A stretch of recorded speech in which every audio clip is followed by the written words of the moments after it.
Hello everybody and welcome back to another episode of RPG Radio. On today's episode of Diablo 4, there's a little bit to talk about, but mostly we're going to focus on a barbarian build that I played with a little bit in the open beta, and I think it was pretty fun, all things considered. But that being said, there is another beta coming up, or early access, whatever they're calling it.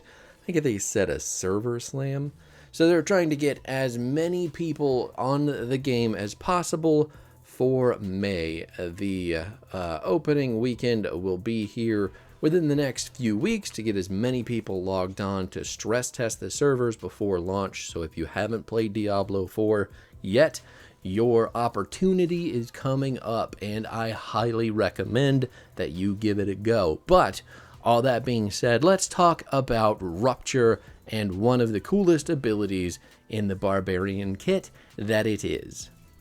Rupture is a new ability for the Barbarian in which they will take out their big two-handed weapon, and I believe it has to be either a polearm or a sword. It has to be a stabbing weapon, but they will skewer, quote-unquote, the enemy and then remove the sword, dealing all of the bleeding damage to the enemy that is bleeding in that instant, which is absolutely fantastic for anybody who enjoys a good damage over time build but wants to see that instant gratification with the press of a single button. There are also modifiers on Rupture that make it even cooler to use, but we'll talk about that, seeing as how it is the keynote of this build. Now, being that Rupture is the focus of this build, that is ultimately going to require that the build does damage of the bleeding variety of the damage over time, and there is a couple things going on in the Barbarian kit that makes that very possible.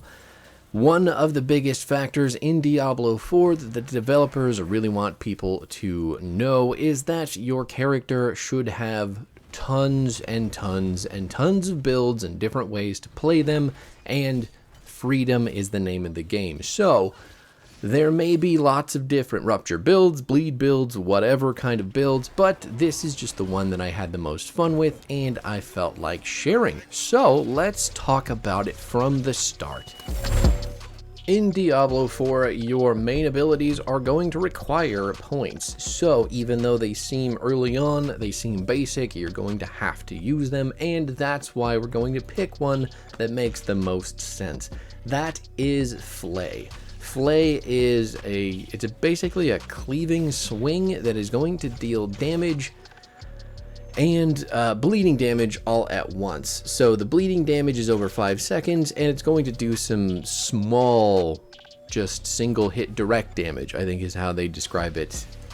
That in and of itself generates fury for you, and it has some modifiers that we're going to go with as well. Enhanced Flay being the first, and it has a 10% chance to make the enemy vulnerable for 2 seconds, and it's doubled when using a two-handed weapon. So we've got a 20% chance when we're doing this because Flay is attached to the big boy two-hander.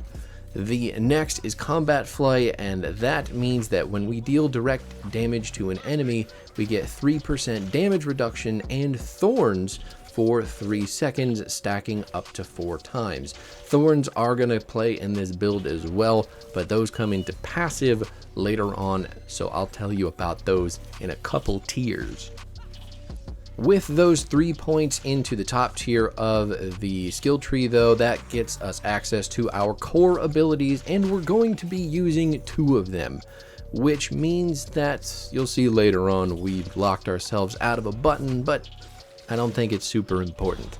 Anyway, first of our core abilities is going to be Upheaval, and second is going to be Double Swing. Both of these are new to Diablo 4. They were not present in Diablo 3, and they're both extremely cool. So the reason we're using Upheaval is because I hadn't given this ability much of a shot with any of my other builds, and I could have taken Ground Stomp, but I prefer Upheaval because of the way that it looks and the upgrades that it has aren't too shabby either, especially when in conjunction with the rest of the way that this build and items work. That being said, Upheaval is going to cost you 40 Fury, but it's basically just going to slam your two-handed weapon, your blunt two-handed weapon, into the ground, and then sling a whole bunch of stuff at bad guys in a big cone area in front of you. It deals a pretty substantial amount of damage, but the first enhancement that you can take is going to give it a 20% chance to stun all the enemies it damages for 2.5 seconds. That's going to be important for this build because the stunning, or the crowd controlling, no, it's just stunning of those enemies is going to let let a couple of our items activate their passive effects, which will trigger either bleeding damage to happen to them because of their stun, or it will leech or spread the CC to other enemies, which in fact will loop back on the bleeding part. It's pretty cool.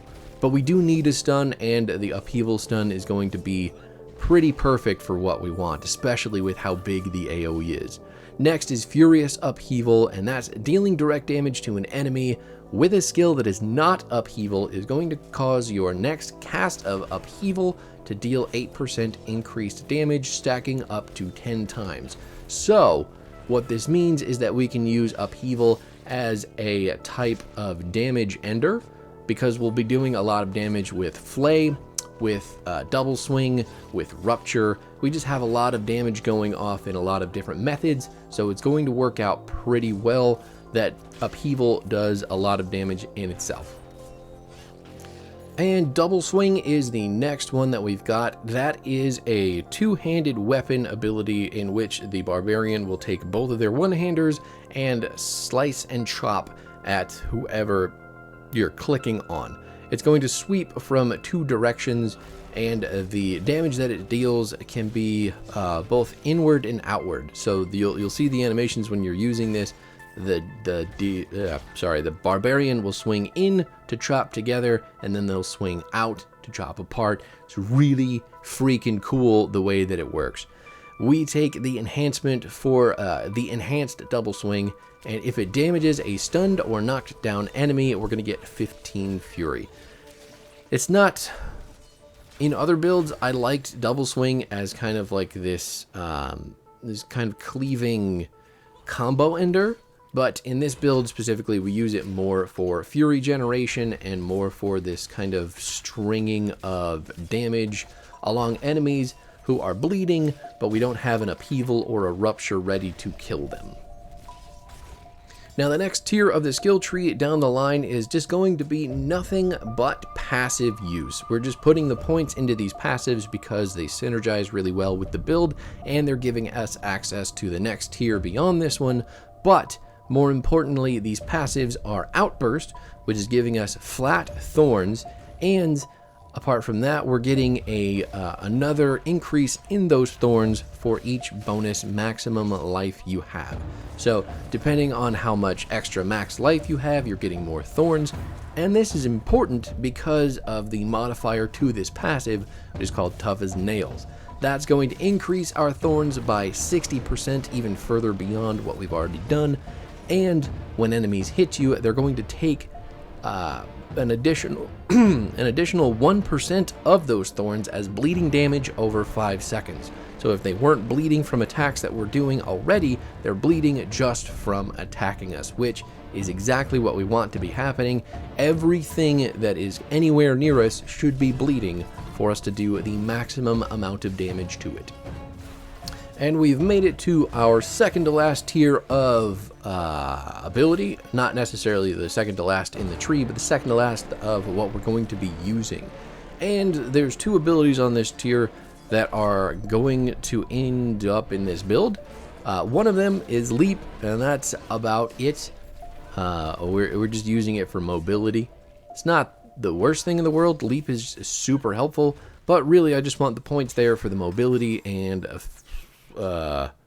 pushing the tree further down. More importantly, though, on this tier is going to be the War Cry. Warcry is exactly what it sounds like. You're going to shout, and it's going to increase your damage dealt by 15% for 8 seconds. It also affects your allies, so if you're playing in a party, it's super helpful. But the upgrades to this are going to give you berserking for 4 seconds whenever you hit the button, and then followed by your damage bonus being increased to 30% if there are at least 6 enemies around you. And given that a lot of the damage that we do is kind of mob based anyway, that's really good because there should typically be lots of enemies surrounding us all the time.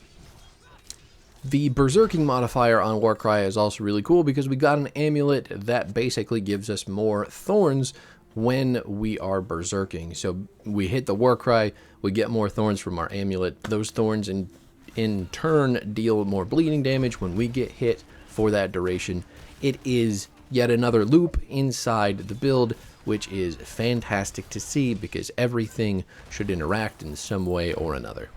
And then here we are at the end of all things with Rupture. Rupture, the key note of this build being the pinnacle of fun, which I mentioned earlier on in the video. But basically what is going to happen with these modifiers, your first is going to let you pull your sword out, which normally is going to deal all the bleeding damage to the enemy.